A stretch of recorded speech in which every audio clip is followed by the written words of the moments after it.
Every mountain has a peak. It is the ultimate destination, the absolute summit of human ambition. We spend centuries climbing. We bleed on the jagged rocks of history. We sacrifice generations to reach the top. But the peak is a dangerous place.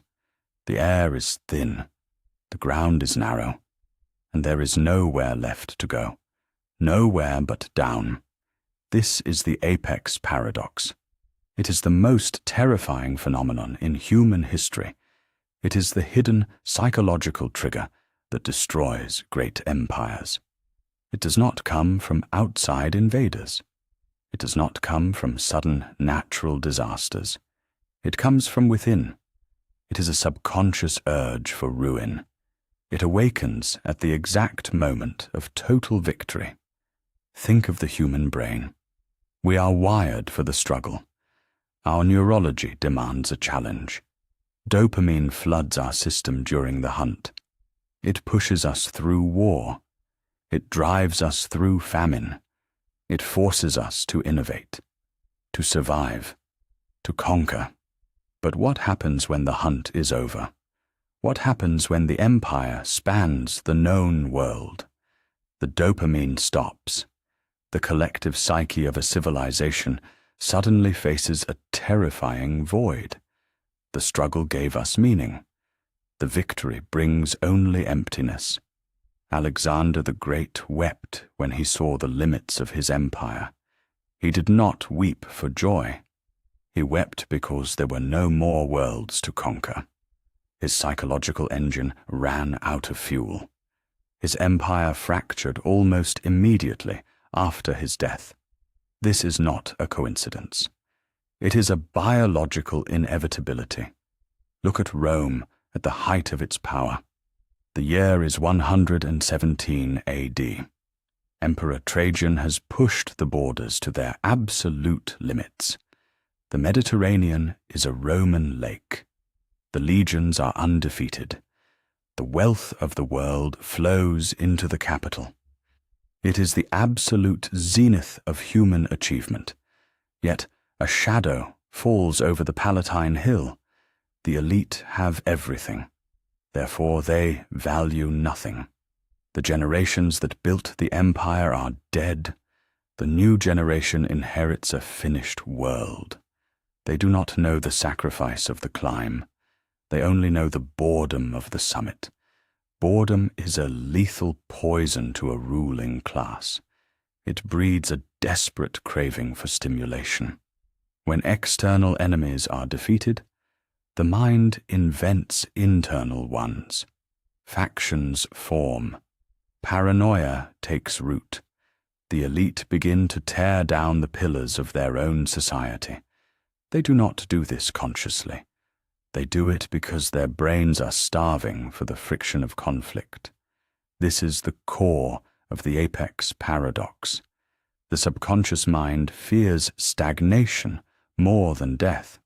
A society at peace, swimming in unprecedented abundance, feels unnatural to the human animal. We are not evolved for perpetual paradise. We are evolved for crisis. When a crisis does not exist, we manufacture one. We sabotage our own success. We dismantle our own institutions. We elect chaotic leaders. We engage in reckless financial speculation. We pick unnecessary wars. We do this to feel the adrenaline of the fight once more.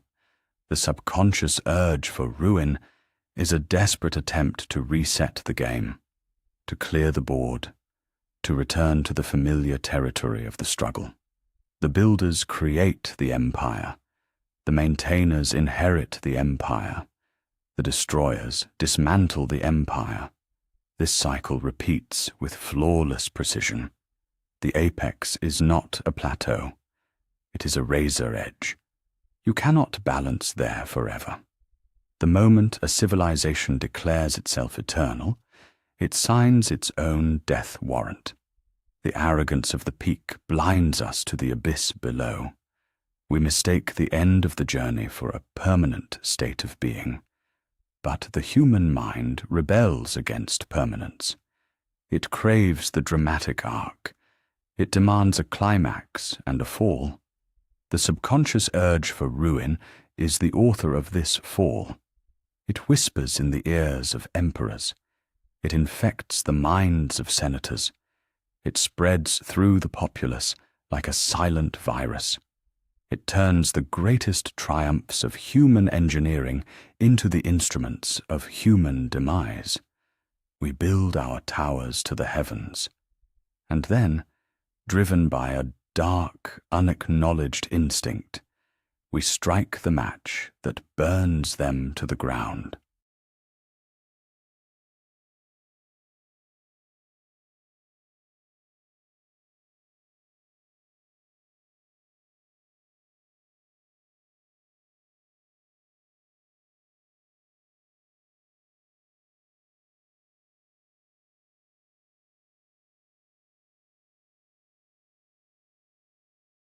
History is a graveyard of eternal empires. Every single one believed it was the exception. They all thought they had conquered time. Psychologists call this cognitive myopia. It is a fatal flaw in the human brain. We are wired to survive the immediate present. We are utterly blind to the deep rhythms of history. When a society experiences unprecedented success, a profound psychological shift occurs. The elite class develops an illusion of permanence. They look at their towering monuments. They look at their vast, secure borders. They convince themselves that the rules of rise and fall no longer apply to them. They believe they have reached the end of history. Look at Rome at the height of its power, the 2nd century, the Pax Romana. The Mediterranean was essentially a private Roman lake. The elite patricians lived in unimaginable luxury on the Palatine Hill. They walked through grand forums built of imported marble. They drank fine wine cooled by snow brought down from the distant Alps. To a Roman senator in the year 150, collapse was literally unthinkable. Rome was not just a city, it was the entire civilized world. They coined the term Roma Aeterna, eternal Rome. This was not just political propaganda, it was a deeply ingrained psychological certainty. Their brains suffered from severe normalcy bias. When you win every war for 500 years, losing becomes cognitively impossible. The neural pathways that process existential threats simply wither away. They stopped seeing the barbarians as a lethal danger. They saw them as a mere nuisance, or worse, as cheap labor. The Roman elite stopped maintaining the very virtues that built their empire. Discipline was replaced by rampant entitlement. Sacrifice was replaced by endless indulgence. They outsourced their defense to the very tribes that would later sack them. They believed Roman gold could buy permanent loyalty. They thought their vast wealth was a permanent law of nature. It was not. It was a temporary historical anomaly. Fast forward nearly 2 millennia. The setting changes, but the psychology remains identical. Welcome to the British Empire at the end of the 19th century, the Victorian era. The sun literally never set on British soil. The Royal Navy controlled every ocean on Earth. London was the undisputed financial capital of the globe. In 1897, Queen Victoria celebrated her Diamond Jubilee. It was the greatest display of imperial power the world had ever seen. The British elite looked out at their global dominions. They felt entirely exempt from the brutal cycles of history. They believed the Industrial Revolution had made them untouchable gods. They had the telegraph. They had the steamship. They had the Maxim gun. They believed technology had permanently insulated them from collapse. British aristocrats sat in their exclusive London clubs. They sipped tea from India. They smoked tobacco from the Americas. They debated the management of millions of colonial subjects. They suffered from the exact same cognitive myopia as the ancient Romans. They mistook a temporary peak for a permanent plateau. They believed their dreadnought battleships were invincible iron castles. They assumed global financial integration had made major war obsolete. They could not imagine a world where the pound sterling was not the reserve currency. They could not fathom a reality where their global supply chains could snap. This illusion of permanence is incredibly dangerous. It is the psychological precursor to self-destruction. When elites believe their system is indestructible, they stop protecting it. They begin to cannibalize it. They take incredibly reckless risks. They ignore rotting domestic infrastructure. They dismiss the desperate pleas of the working class. They hollow out their own military and industrial base.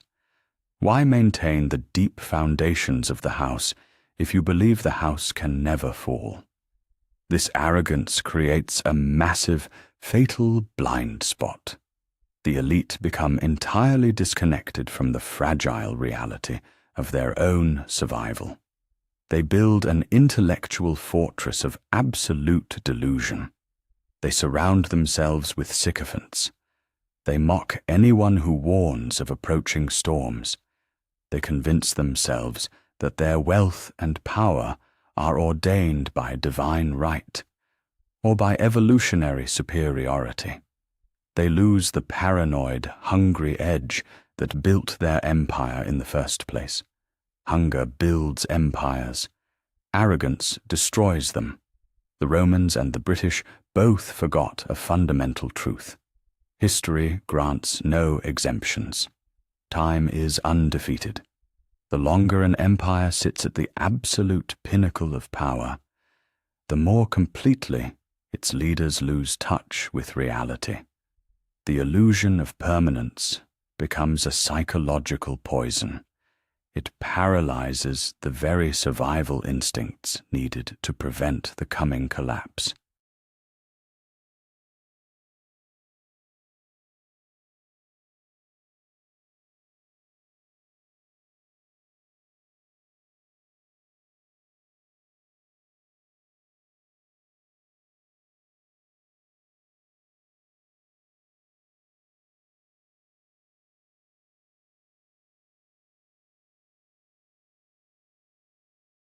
The human brain is an engine of survival. It was forged in the brutal crucible of the Pleistocene epoch. For hundreds of thousands of years, scarcity was the default human condition. Our ancestors hunted. They foraged. They starved. Evolution wired our nervous systems to crave calories, comfort, and security. Every scrap of food triggered a rush of dopamine. This chemical reward kept us moving. It kept us fighting. It kept us alive. But what happens when the struggle ends? What happens when a great empire finally conquers the world? The environment changes entirely. The brain, however, does not. This is the neurobiology of decadence. It is a fatal mismatch between ancient hardware and unprecedented abundance. Great empires build vast supply chains. They hoard staggering wealth. They create environments of absolute material saturation. The citizens of the imperial core no longer face starvation. They face hyperabundance. The brain is completely unprepared for this.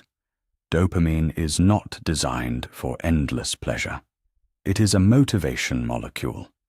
It is meant to drive the pursuit of a goal. When the goal is already achieved, the system malfunctions. Endless luxury floods the brain with continuous reward signals. The dopamine receptors become overwhelmed. To protect themselves, they downregulate. They numb themselves to the pleasure. This creates a dangerous biological trap. The baseline for satisfaction rises. What was once a rare luxury becomes a basic expectation. What was once thrilling becomes incredibly boring.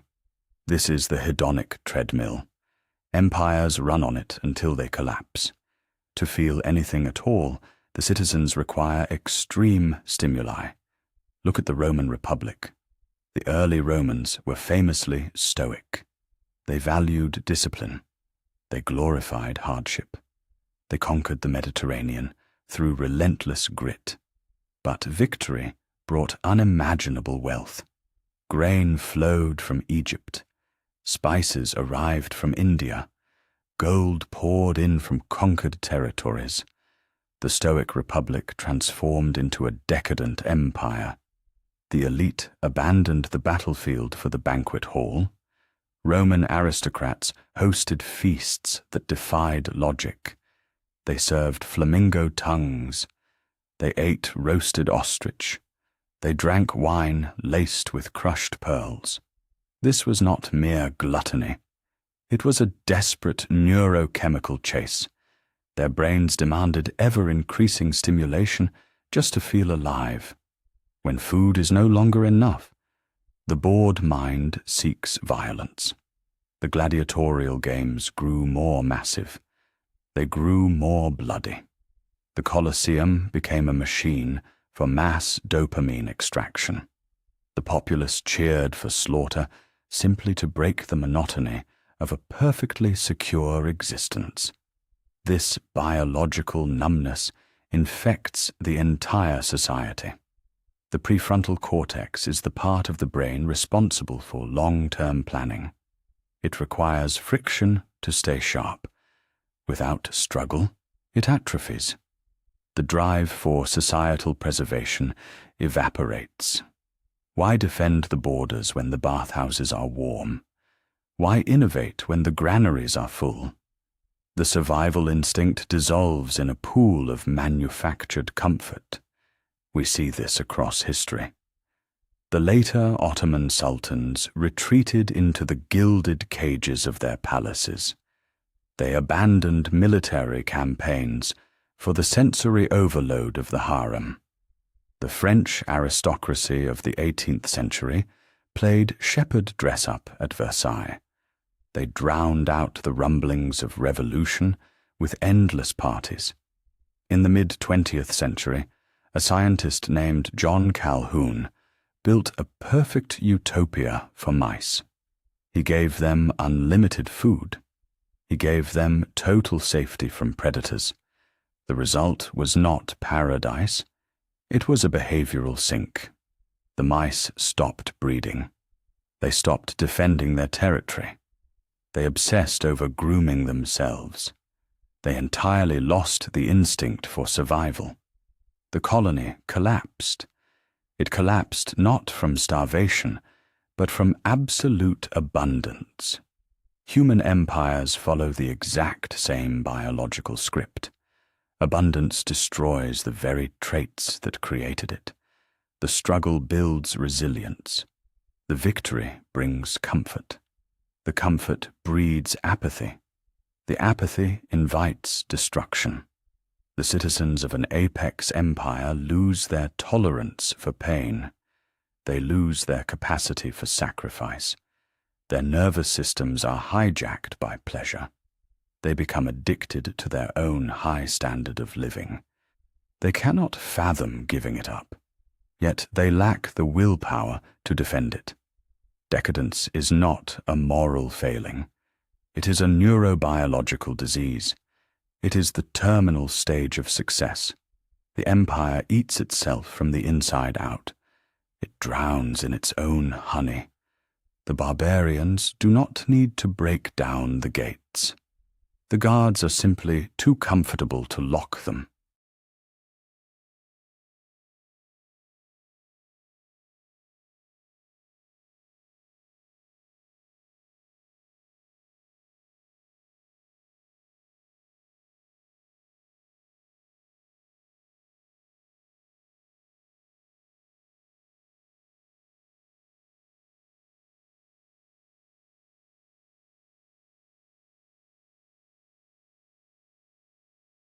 Success breeds a very specific kind of madness. Psychologists call it narcissistic overstretch. It is the fatal compulsion to expand, to push beyond all reasonable limits. It is a profound sickness of the ego. At the zenith of their power, empires stop calculating risk. They stop looking at supply lines. They stop measuring physical distances. Instead, they look in the mirror. The map becomes a direct reflection of the emperor's soul. Every unconquered territory feels like a personal insult, a tiny nagging flaw in their grand illusion of omnipotence. So they march. They stretch their borders. They stretch their armies. Most importantly, they stretch their mental capacity right to the breaking point. Consider the wealthiest man in ancient Rome, Marcus Licinius Crassus. He had absolutely everything a mortal could desire: vast, sprawling estates, endless vaults of gold, total political dominance. But it was not enough. His ego demanded military glory. He needed to match the legendary conquests of Julius Caesar. He needed to crush the Parthian Empire. Crassus ignored the desperate warnings of his seasoned generals. He ignored the brutal, unforgiving realities of the Syrian desert. He marched 40,000 Roman legionaries directly into the scorching sand. He was utterly blind to logistics.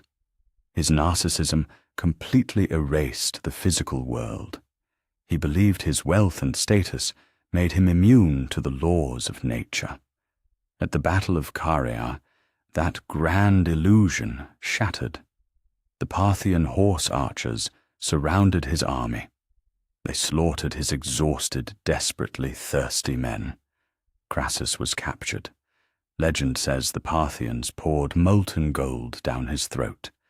It was a brutal, poetic mockery of his boundless greed. But Crassus was just a symptom. The entire Roman system was deeply infected. Expansion eventually becomes a psychological addiction. When a great empire stops growing, it feels like it is dying. The leaders project their own internal emptiness outward onto the globe. They must consume the next horizon just to feel alive. But there is a hard, biological limit to human cognition. The human brain cannot manage infinite complexity. Every new province adds exponential variables to the system. Every new border creates a dozen new hostile enemies. The administrative bandwidth simply snaps. Information degrades as it travels thousands of miles back to the capital. The emperor receives heavily filtered reports. He is fed comforting, beautiful lies. The grand map in the throne room no longer matches the bloody reality on the ground. This is the inescapable cognitive trap of the conqueror. Look at Napoleon Bonaparte in the year 1812. He effectively controlled all of Europe. He was the undisputed master of the continent. But Tsar Alexander of Russia refused to bow perfectly to his will. Napoleon's fragile ego could not tolerate this defiance. He assembled the Grande Armée. Over 600,000 men, the largest invasion force the world had ever seen. He marched them into the vast, endless expanse of the Russian Empire. This was not a strategic necessity. It was a purely psychological compulsion. Napoleon's mind was permanently trapped in a delusion of invincibility. He ignored his severely fragile supply lines.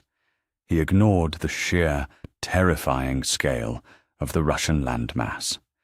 He genuinely believed his sheer willpower could alter geography. He was dead wrong. The bitter Russian winter did not defeat Napoleon. His own psychological overreach defeated him. The logistical tether snapped long before the first snow began to fall. He stretched his empire far beyond the limits of human management. Hundreds of thousands of men starved to death. They froze in the mud. They died for a phantom slight against one man's monumental pride. Think of the British Empire at its absolute peak. The sun never set on their dominion. They claimed rule over a quarter of the world's population. But the mental bandwidth of Whitehall was finite. A few hundred men in London tried to micromanage the Indian subcontinent. They tried to dictate policy in African jungles they had never even seen. The cognitive load was staggering. It was mathematically impossible to process the sheer volume of cultural, economic, and military data. So they simplified. They turned vibrant, complex societies into flat statistics on a ledger. They drew straight lines across maps of the Middle East. They ignored centuries of deep tribal history. Their narcissism convinced them that British order could overwrite human nature. The result was catastrophic friction, endless rebellions, a slow, agonizing bleed of national wealth and morale. The empire did not collapse because it lacked guns. It collapsed because it lacked the mental capacity to process its own massive existence. The human mind evolved to manage a tribe. It did not evolve to manage a planetary hemisphere. This dark pattern repeats through every single epoch. The ego constantly demands a bigger footprint. The bloated bureaucracy frantically strains to manage the impossible. Slowly, the center hollows out. Vital resources are drained from the homeland. Bridges crumble at home to fund disastrous campaigns abroad. The citizens starve in the streets, while the distant frontier glitters with heavy armor. The leaders do not see the rotting core. They are completely insulated inside their velvet palaces. They are blinded by their own grandiosity. They measure their success by the sheer square mileage of their dominion. But a map is just a fragile piece of paper. It does not reflect the fractured, bleeding reality of an overextended state. Narcissistic overstretch is the ultimate tragic irony of human history. The very ambition that builds the mighty empire becomes the exact poison that kills it. The drive to conquer mutates into a subconscious urge for suicide. The leaders march their brilliant civilizations right off a steep cliff. They do it with their eyes wide open. They remain utterly convinced until the very last terrifying second that they will somehow learn to fly.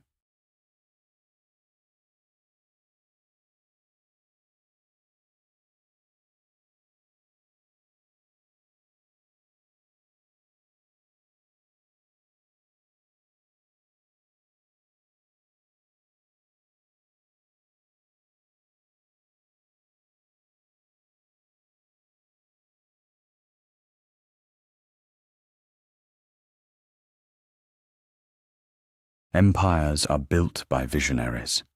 They are forged by bold minds. They require brilliant risk-takers to rise from nothing. But reaching the apex of power changes the rules entirely. The summit is a terrifying place. There is nowhere left to climb. There is only the long, steep drop back into the abyss. This precarious position breeds a unique psychological disease. We can call it institutional schizophrenia. The state begins to hallucinate enemies. It sees shadows in every corner. It turns its most formidable weapons inward. The empire begins to hunt its own best minds. Absolute power profoundly rewires human brain chemistry. Empathy plummets. Suspicion skyrockets. A leader at the absolute zenith trusts absolutely no one. Every highly competent subordinate begins to look like a potential rival.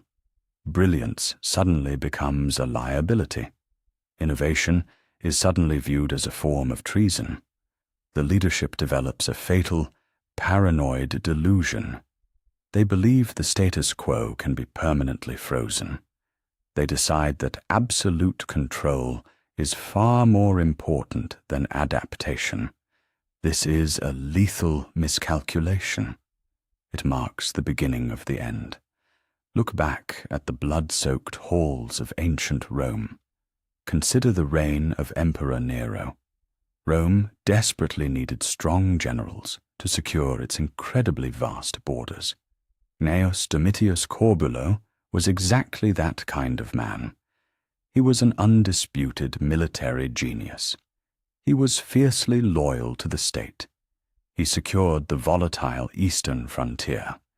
He won impossible victories against the Parthians.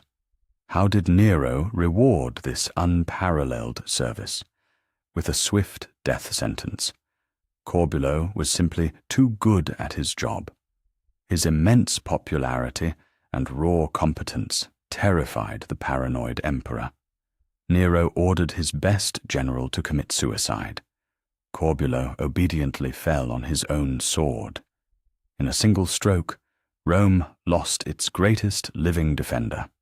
Nero chose the illusion of absolute control over actual border security. This was never an isolated incident in history. It becomes a systemic habit within all dying empires. The paranoia rapidly infects the entire bureaucracy. The empire develops a severe autoimmune disease. It actively attacks its own healthy cells. The most capable leaders are systematically purged. They are exiled. They are imprisoned. They are quietly executed. Who survives this brutal downward filter? The sycophants, the yes-men, the aggressively mediocre.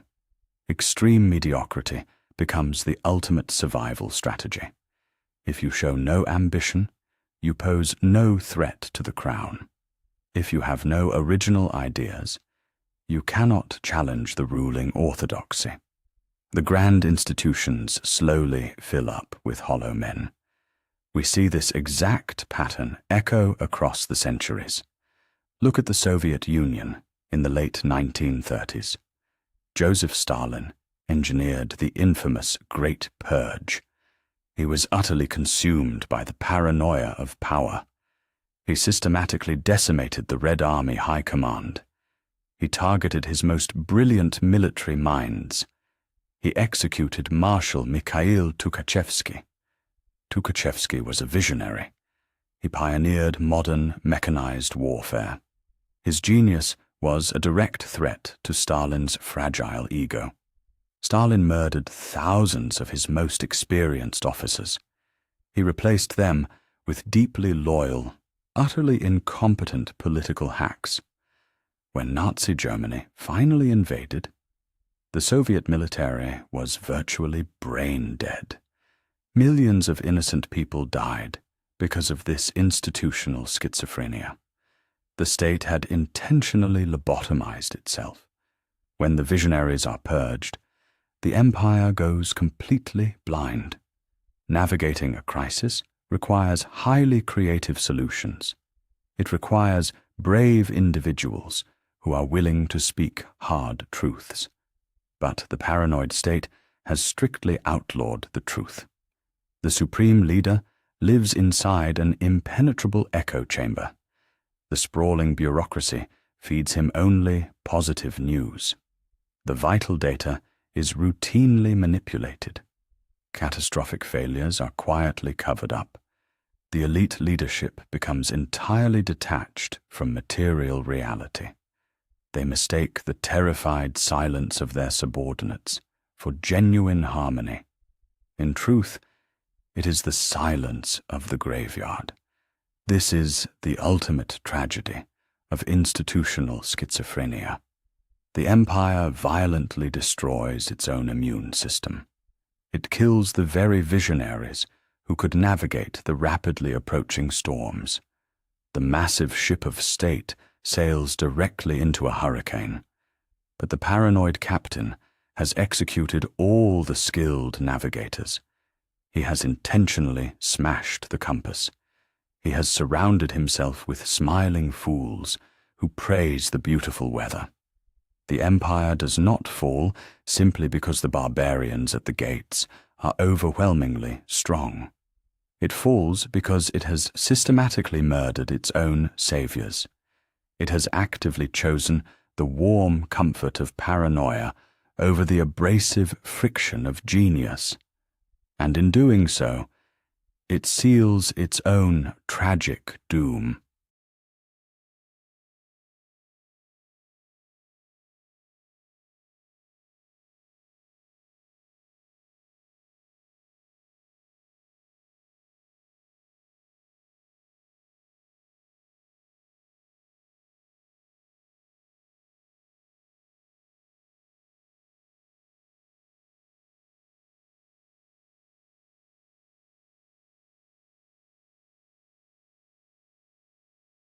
Empires do not die from a sudden lack of resources.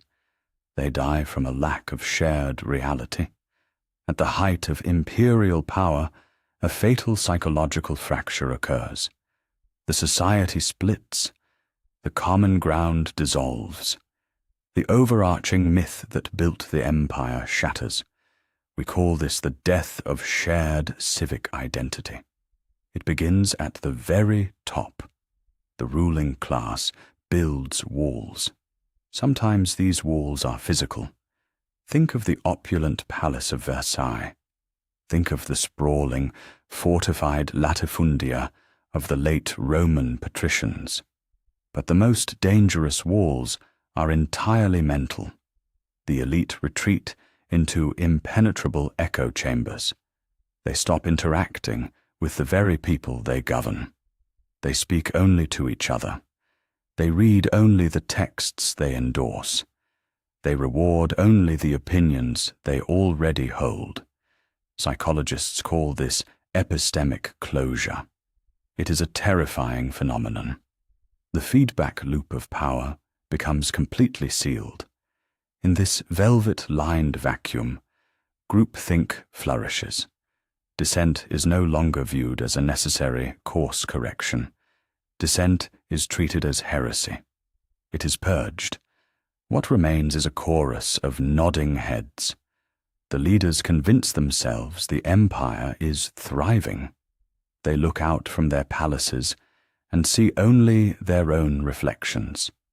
They mistake the applause of their courtiers for the roar of the crowd. Look at the British elite during the Edwardian era. It was the twilight of their global supremacy. They threw lavish parties in sprawling country estates. They convinced each other that the sun would never set on their dominion. They ignored the rumblings of industrial unrest. They ignored the shifting global tides. Their echo chamber blinded them to the mechanized slaughter of the coming world war. They lived in a curated illusion. Outside these palace walls, a different reality always festers. The populace experiences a world of decay. They face inflation. They face neglect. They face systemic corruption. A massive cognitive chasm opens between the rulers and the ruled. Two completely separate realities emerge within one set of borders. The shared narrative collapses. This is the breeding ground for extreme polarization. Society fractures into bitter, hostile tribes. We saw this in the agonizing death of the Roman Republic. The optimates represented the entrenched elite. The populares claimed to speak for the mob. They stopped debating policy. They stopped compromising. They stopped seeing each other as fellow Romans. Instead, they viewed one another as existential enemies. The political arena became a battlefield. Blood literally spilled on the Senate floor. When polarization reaches this extreme, The shared civic identity evaporates. The founding myths lose their magic. The collective purpose vanishes. Citizens no longer feel a duty to the state. They feel loyalty only to their faction. The social contract is torn to shreds. The psychological glue of the civilization melts away. This psychological fracturing is a death sentence. A nation cannot survive when its people live in alternate realities. It cannot function when the elite are blind to the suffering of the masses. The echo chamber breeds a fatal arrogance. The leaders believe they can dictate reality. They believe they can legislate away the rot. They pass laws that make sense only in their isolated bubbles. They enforce mandates that crush the working class. Meanwhile, the extreme polarization paralyzes the state apparatus. Every crisis becomes a weapon. Every disaster is exploited to punish the opposing faction. No problem can be solved. No one even agrees on the basic facts. The empire becomes totally incapable of collective action. It becomes a giant, paralyzed beast.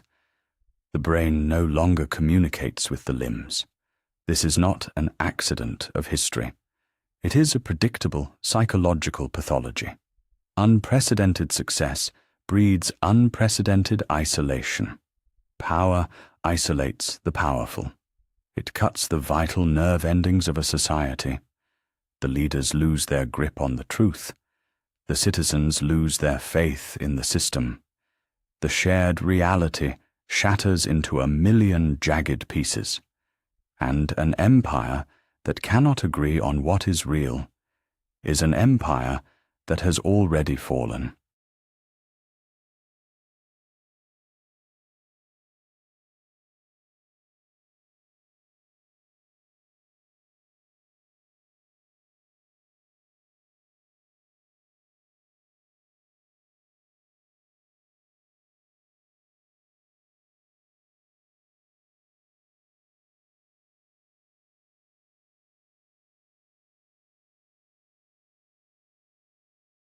Psychologists call it learned helplessness.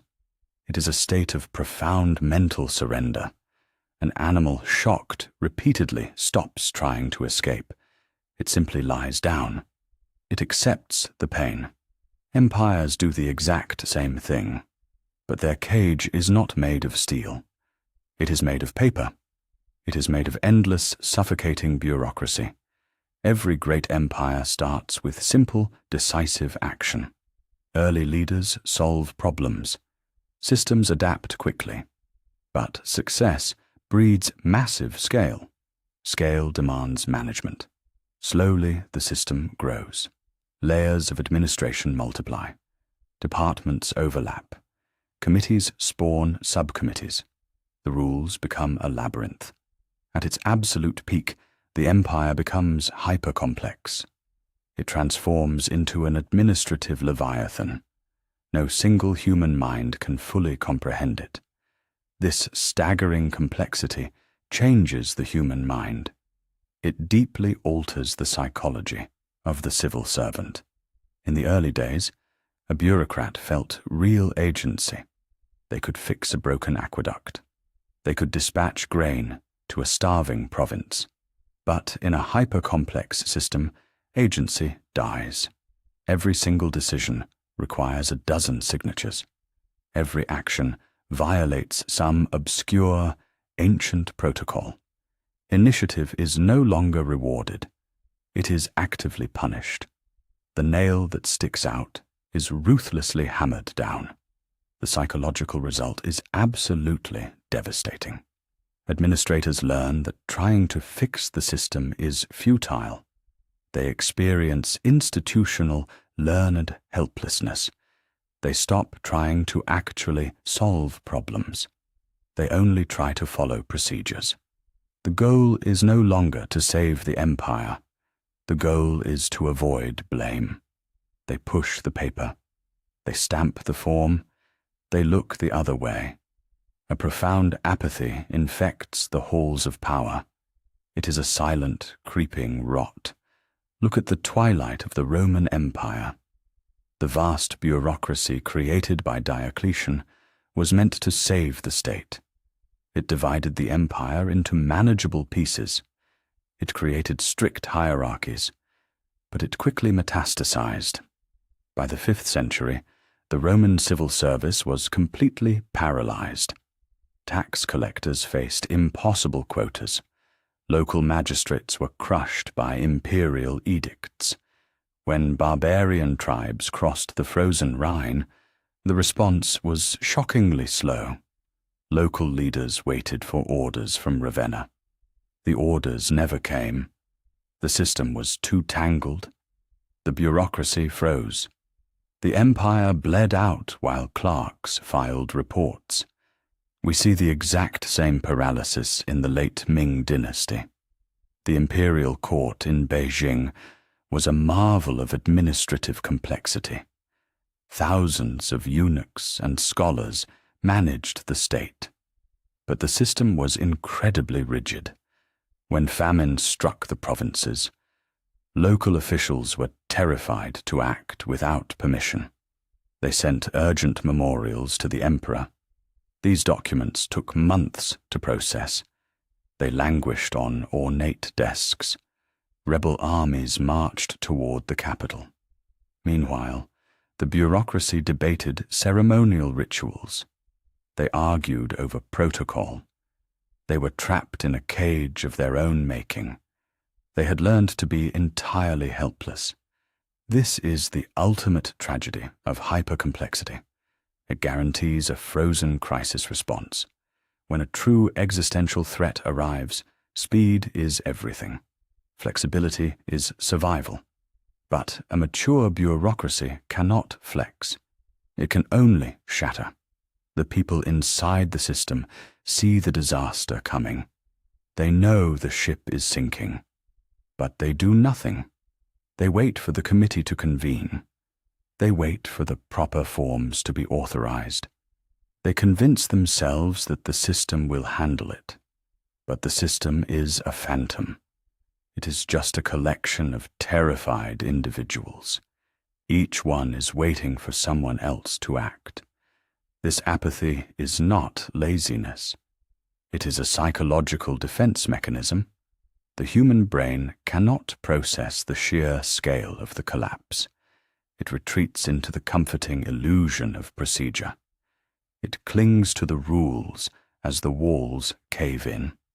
The empire does not fall because it lacks resources. It falls because its defenders have forgotten how to fight. They have been heavily conditioned to submit to the process. They watch the fire burn.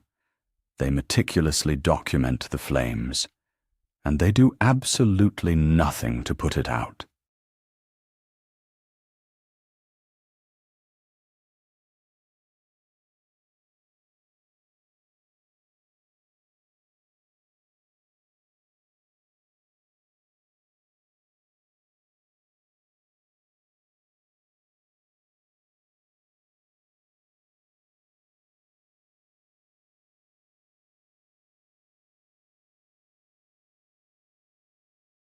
Wealth is physical.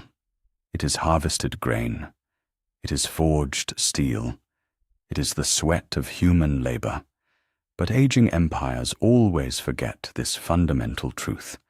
They reach their absolute zenith. They grow exhausted by the hard work of creation. They discover a fatal, seductive shortcut. They begin to manipulate the symbol of wealth instead of creating the wealth itself. This is the fiat delusion.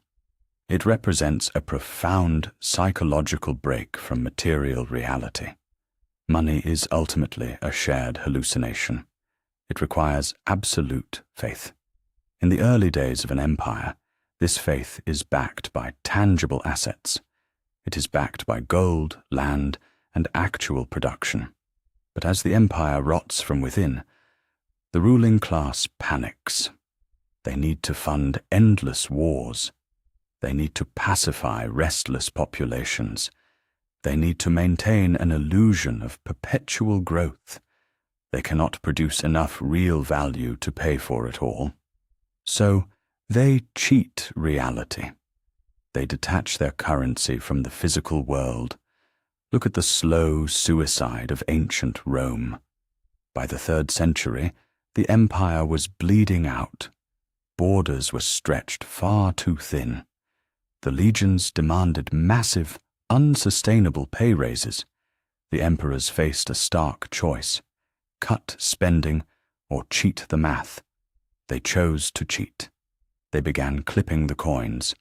They melted down the pure silver denarius. They mixed it with cheap base copper. Year after year, the precious metal vanished. By the reign of Claudius Gothicus, the imperial coin was a total fraud. It was nearly pure bronze. It was merely washed in a microscopic layer of silver. This was not just a terrible economic policy.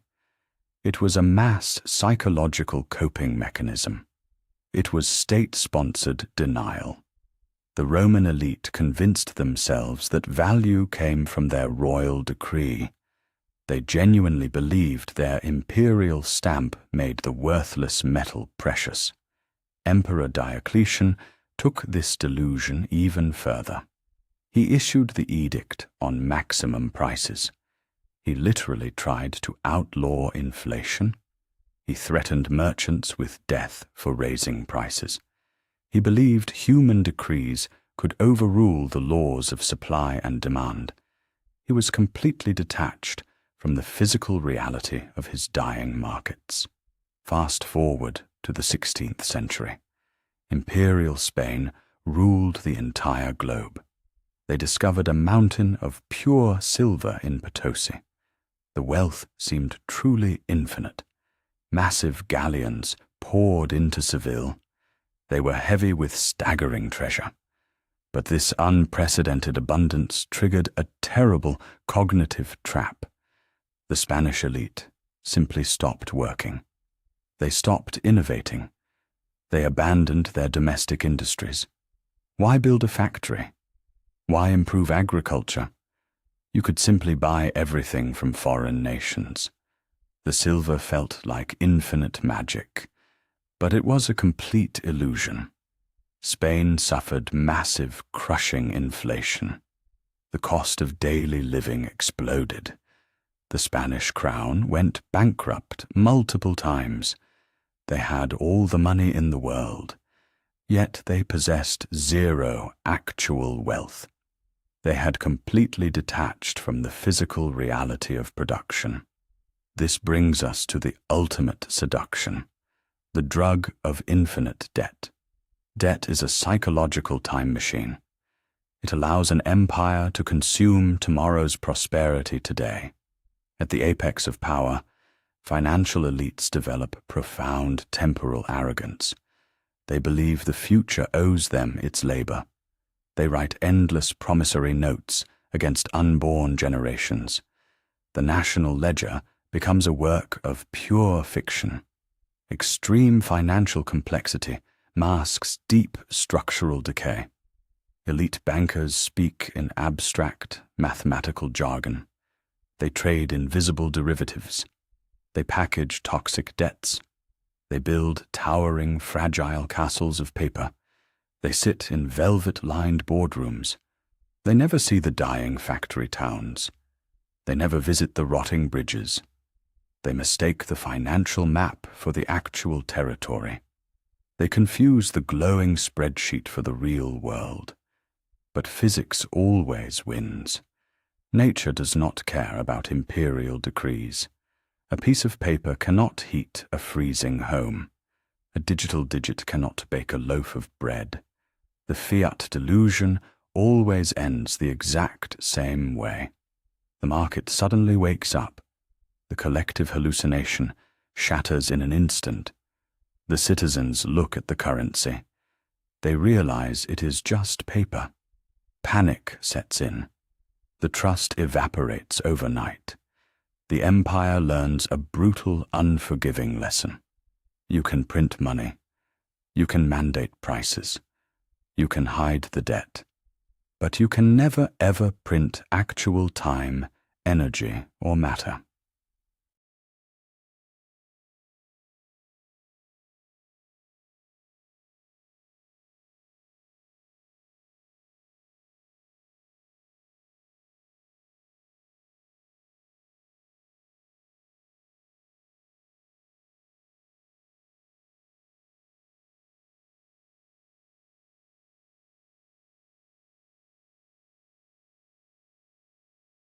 Power isolates. Wealth insulates. At the very peak of an empire, the ruling class always retreats. They build walls. These are not just physical walls of stone and steel. They are psychological walls. We call this the velvet bubble. Inside this bubble, reality radically warps.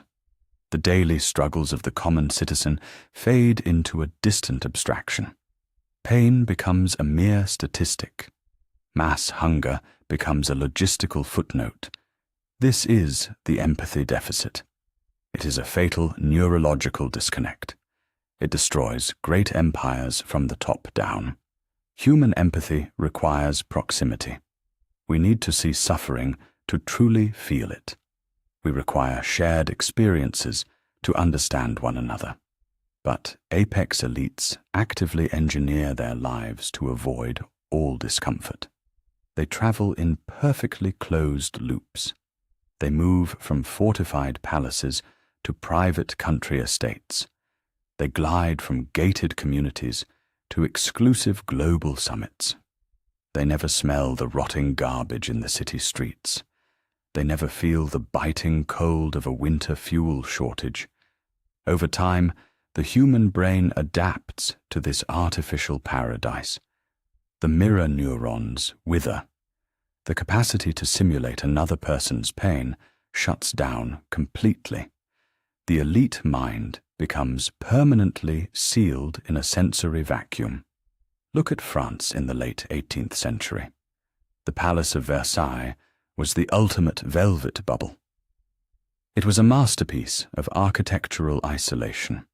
King Louis XVI and his court lived in a perpetual theatrical performance. Outside their gilded iron gates, the crops failed. The price of bread skyrocketed. Children starved to death in the muddy gutters of Paris. But inside Versailles, the fountains flowed endlessly. The chamber music never stopped. The aristocracy fiercely debated the height of powdered wigs. They gossiped endlessly about petty court intrigue. They were not actively evil people. They were simply blind. They lacked the psychological machinery to process the profound misery of the peasantry. When the bread riots finally began, the royal court felt annoyance, not alarm. They viewed the starving masses not as desperate humans, but as unruly children. This catastrophic failure of empathy cost them their heads. We see the exact same terminal pathology in late imperial Russia. Tsar Nicholas II ruled over a sprawling, frozen, volatile empire. Millions of peasants lived in grinding medieval poverty. Industrial workers toiled in lethal, suffocating conditions. Yet the Tsar retreated deeply into the Alexander Palace. He surrounded himself with sycophants. He listened only to religious mystics. He documented his daily life in meticulous, bizarrely mundane diaries. He wrote about the weather. He wrote about drinking tea. He wrote about walking his dogs. He wrote these trivial notes while his soldiers were slaughtered by the millions in the First World War. He wrote them while his people froze to death in endless bread lines. Nicholas was a devoted family man. He commissioned priceless jeweled Fabergé eggs for his wife, but his velvet bubble was completely impenetrable. He genuinely believed his suffering subjects loved him. He thought the violent uprisings were just minor misunderstandings stirred up by agitators. He was psychologically deaf to the thunder of the approaching Bolshevik Revolution. Consider the late Ming dynasty in China. The Wanli Emperor literally withdrew from the physical world. He refused to leave the inner sanctum of the Forbidden City. For decades, he refused to even meet his own government ministers. He communicated only through a tight circle of eunuchs. He hoarded vast, unimaginable amounts of silver. Meanwhile, the empire crumbled into ash. Brutal famines ravaged the countryside. Peasant rebellions ignited across the provinces. The Manchu armies gathered menacingly at the northern borders. The emperor felt absolutely none of it. His reality was strictly confined to the perfect, manicured gardens and silent, incense-filled halls of his palace. The suffering of millions was reduced to cold ink on parchment, and even those desperate reports were ignored. The empathy deficit was total and absolute. When leaders lose empathy, they lose critical data. They lose the essential feedback loops required to govern a complex society. They cannot anticipate public anger. They cannot predict a societal breaking point. They mistake a traumatized silence for quiet contentment. They mistake sheer physical exhaustion for political loyalty. The velvet bubble turns leaders into oblivious aliens on their own planet. They draft sweeping policies that defy basic human survival. They casually demand sacrifices they would never dream of making themselves. They push the lower classes right to the absolute edge of human endurance. And when the revolution finally breaches the palace gates, the elite are always shocked. They stare at the angry, violent mobs in total bewilderment. They simply cannot comprehend the rage. They never saw the fire coming, because inside the velvet bubble, the cries of the dying make absolutely no sound.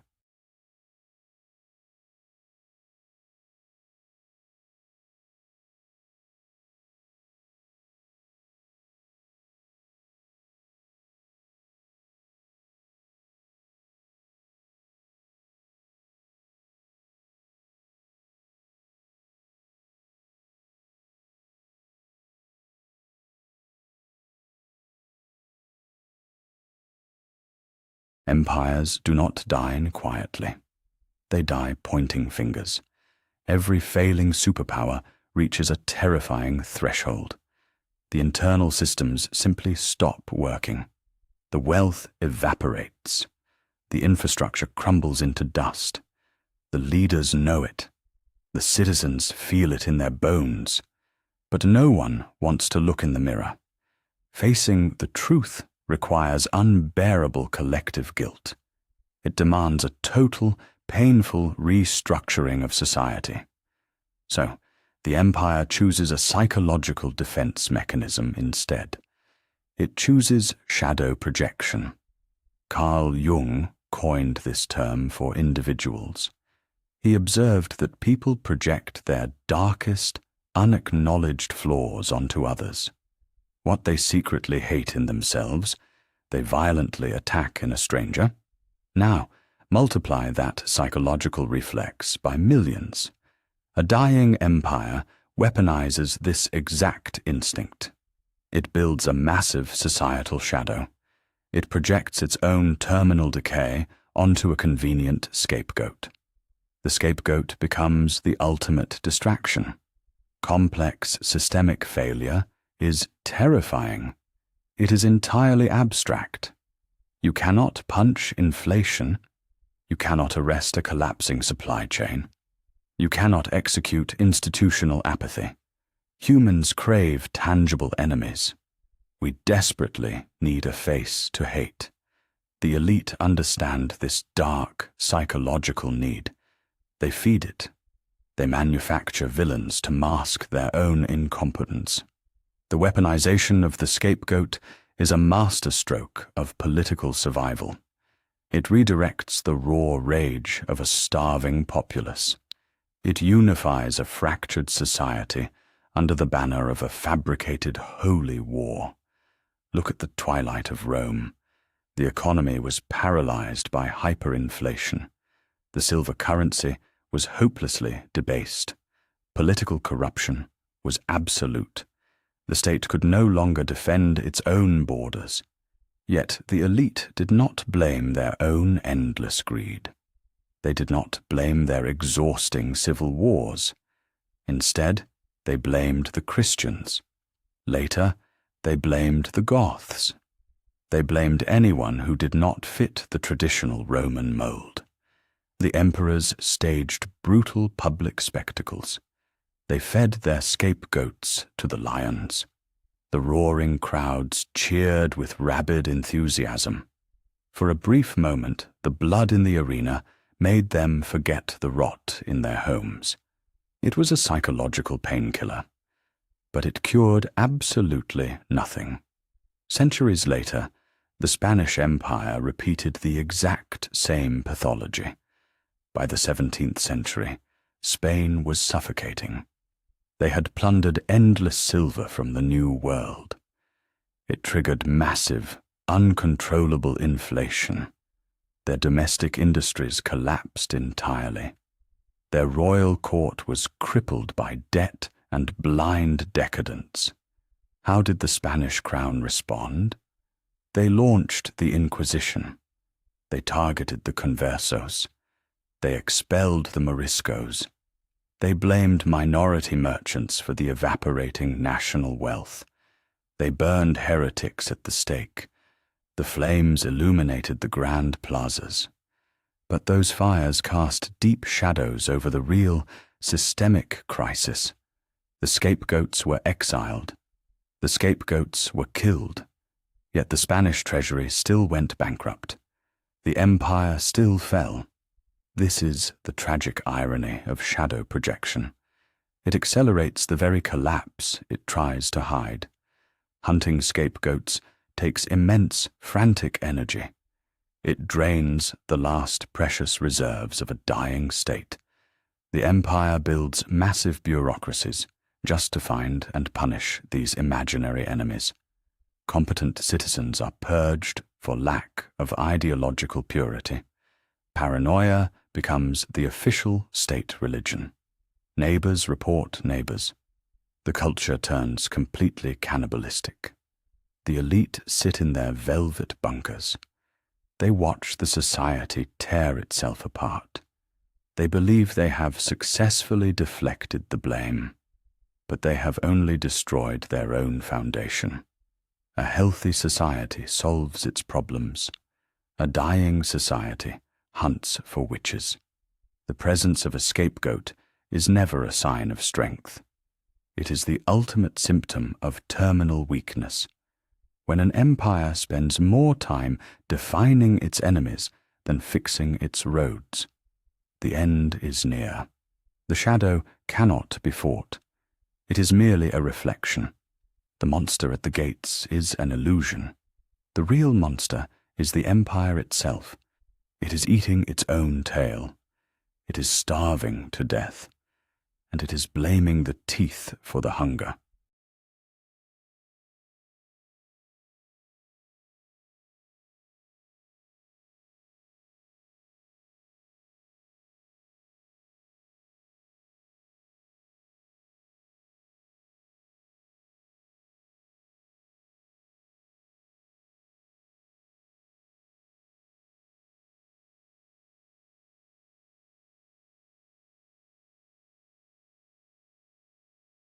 Empires do not die from a sudden heart attack. They die from a slow, creeping paralysis. They die from an epidemic of apathy. Picture the final days of any great superpower. The monumental architecture still stands. The armies still wear their gleaming uniforms. The markets still open every morning. But the soul of the nation is entirely hollowed out. This is collective societal depression. It is the final psychological stage of imperial collapse. Citizens wake up every day to a system they know is fundamentally broken. They pay crushing taxes to a bureaucracy that openly despises them. They are forced to obey laws that the elites casually ignore. Over time, the initial outrage burns out. Anger requires massive amounts of energy. Outrage demands a lingering shred of hope. When that hope dies, only exhaustion remains. The public simply stops caring. They stop defending their institutions. They stop participating in the shared civic religion. They retreat into a deep, numbing apathy. Look closely at the fall of the Western Roman Empire. History books often paint a highly dramatic picture. They show terrifying barbarian hordes overwhelming brave, desperate defenders. The psychological reality is far more disturbing. By the 5th century, many Roman citizens did not fight back at all. They simply watched.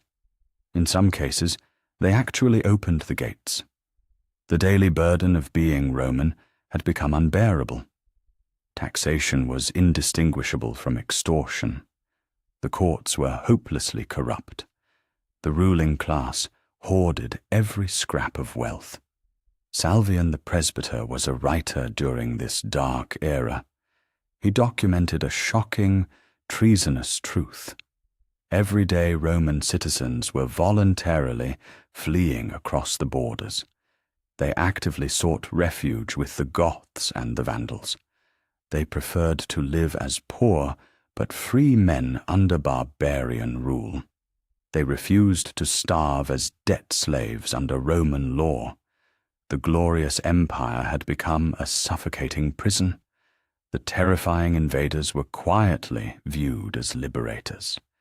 This is the subconscious surrender. It is a deeply unsettling psychological phenomenon. The collective mind of a nation reaches an absolute breaking point. The sheer complexity of the collapsing society becomes too heavy to carry.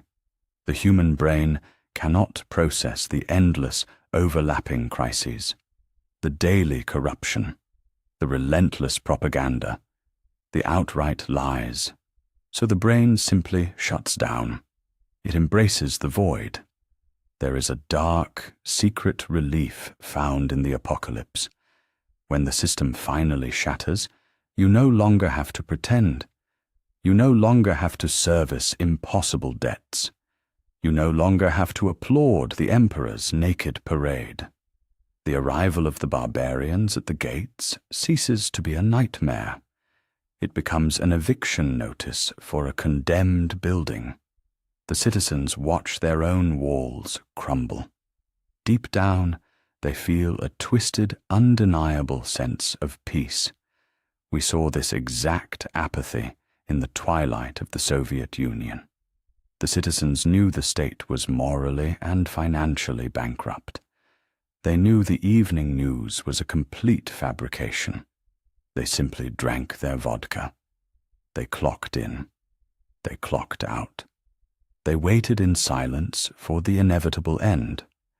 When the system finally buckled, there was no passionate defense of the communist dream. The mighty empire just evaporated. The people had surrendered in their minds decades before the physical borders fell. This mass apathy is a biological defense mechanism. It shields the human mind from the trauma of prolonged, inescapable decline. If you do not care, you cannot be hurt. If you do not believe, you cannot be betrayed. But this mass detachment is instantly fatal to the state. An empire requires constant, active belief. It runs entirely on the collective imagination and energy of its people. Once that belief evaporates, the empire is already a ghost. The barbarians do not actually murder the empire. They merely perform an autopsy. They step over the rotting corpse of a society that committed psychological suicide. The exhausted citizens willingly trade their glorious heritage for the simple right to be left alone. They welcome the darkness. They invite the ruin, because the ruin is finally honest. The ruin is undeniably real. The empire was just a heavy, exhausting lie, and the people are finally too tired to carry it.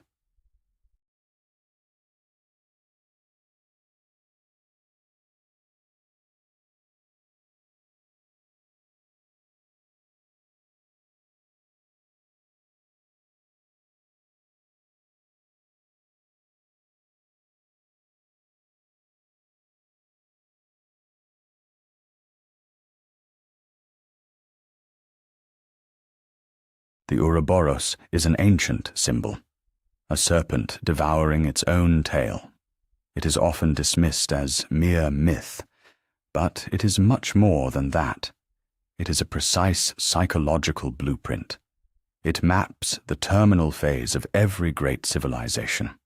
A society reaches its absolute zenith.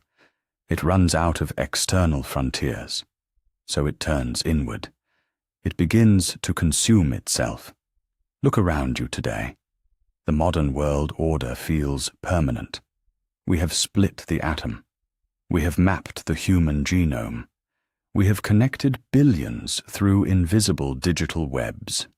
We suffer from the exact same cognitive myopia as the Romans. We believe our technology makes us exempt from history, but human neurology has not changed in 2,000 years.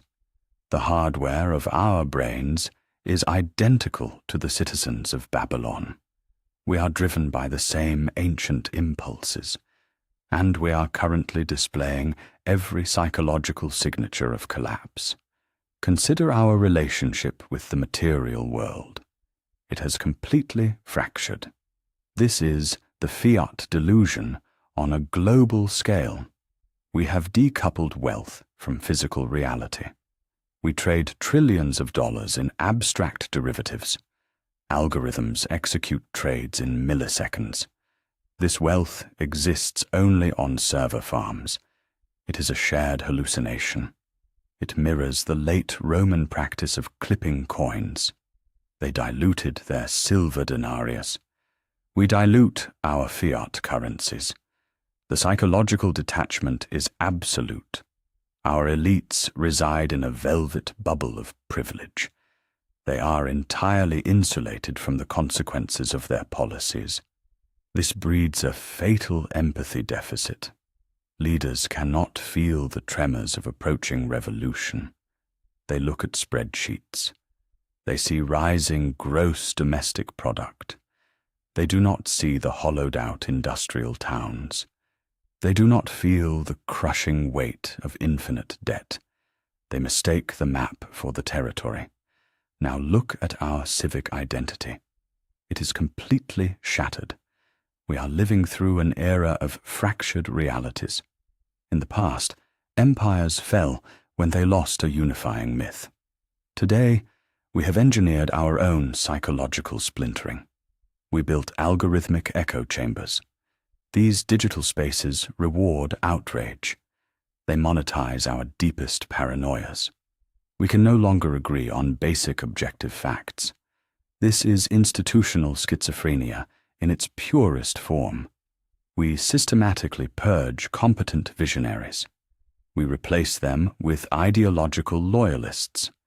Competence is viewed with intense suspicion. Loyalty to the tribe is the only currency that matters. This hyperpolarization destroys the very concept of a shared destiny. We view our neighbors as existential threats. We project our internal decay onto domestic scapegoats. This shadow projection is a desperate defense mechanism. It masks the terrifying truth. The system itself is failing. This internal rot breeds a profound collective depression. An apathy epidemic sweeps through the populace. We see this in our hyper-complex bureaucracies. They are too massive to navigate. They are too rigid to adapt. When a crisis hits, the system freezes. This creates learned helplessness. Citizens realize their voices do not matter. Voting feels like a hollow ritual. Protests become mere theater. The individual surrenders to the crushing weight of the machine. This is the subconscious surrender. It is the exact psychological state that precedes a fall. The citizens of late Rome did not fight the Visigoths. They simply watched them march in. They were already defeated in their minds. Today, we face unprecedented global challenges, yet we respond with cynical detachment. We doom-scroll through the apocalypse on glowing screens. We are passive spectators to our own ruin. The urge for ruin is not a conscious choice. It is a subconscious compulsion. It thrives in the dark corners of unprecedented abundance. We have conquered the natural world. We have eliminated the daily struggle for survival. Our nervous systems were not designed for this. Without an external struggle, we manufacture internal chaos. The modern world order is currently eating its own tail. The signs are written in our economic policies. They are visible in our political discourse. They are deeply embedded in our collective psyche. The barbarians are no longer gathering at the gates. They do not need to. The true threat is the psychological rot within the citadel. The Ouroboros has been reborn. Our only hope is radical self-awareness. We must recognize these psychological signatures. We must confront our own subconscious urge for destruction. If we fail, history will simply repeat.